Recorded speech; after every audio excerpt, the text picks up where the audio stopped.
Hey guys, this is Ramblin' Gamer coming at you today with our first episode of Kaiju Corner, where we cover kaiju related material that you may not have heard of or at the very least looked into.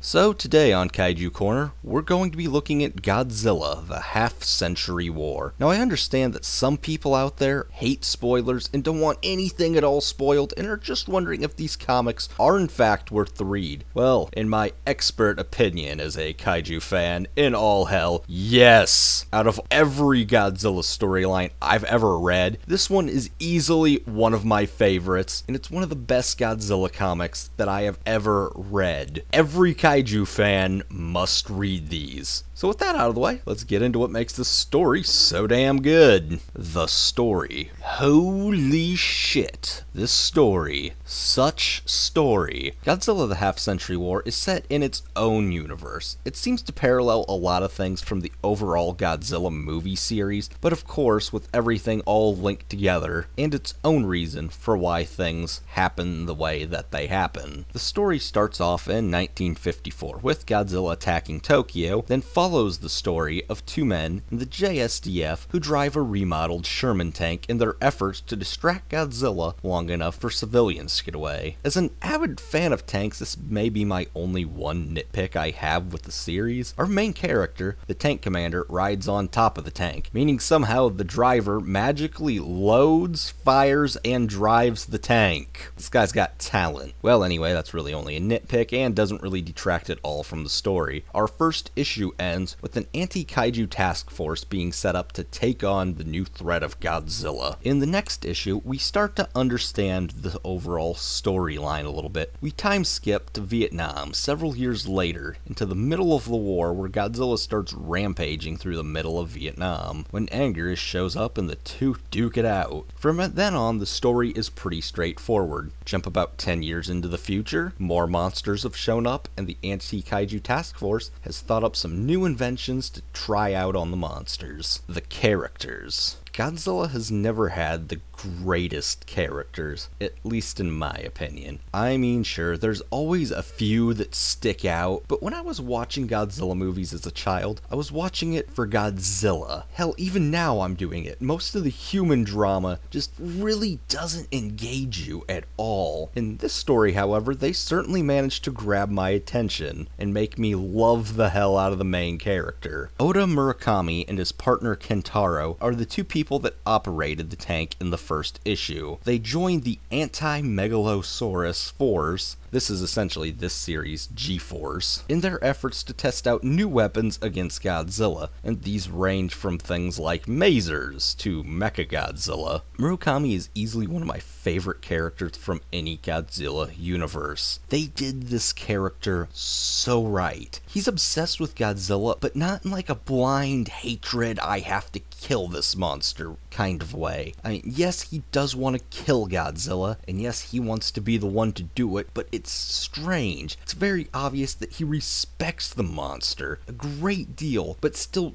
shares a drive to defeat him. Kentaro plays a sidekick and loyal friend to Murakami, and is usually helping Murakami with his goal of finally bringing down Godzilla. Needless to say, in a universe where I care so little about the characters, these two definitely rank as being two of the most memorable and most likable. The atmosphere. Now, I won't have too much to say about this. The atmosphere isn't really thick in this one. It's just really fun and enjoyable. And that's probably why I liked this comic so much. I found myself smiling most of the time while reading it. To me, it's a very good comparison to something like Pacific Rim. You just shut your brain off and read it. You're not going to be thinking super hard about the things that are going on. You're just there for the ride, and it is a damn enjoyable ride. The ending segment for these videos is never going to be all that long or ever detailed, and especially for this one. Since it is a mini-series, it does in fact end after 5 issues. And yes, the ending is very satisfying, although maybe a little bit predictable. Personal enjoyment? Well, I'm giving quite a bit of praise to this story so far, but yes, personally I enjoyed the hell out of this comic. To a very high level did I enjoy it. The atmosphere was extremely fun, and it was a cool reimagining of the Godzilla timeline. So, final verdict? I don't give out number ratings for my reviews. What I will say is that if you're a Godzilla/Kaiju fan, or you're just pumped up about the new Godzilla movie,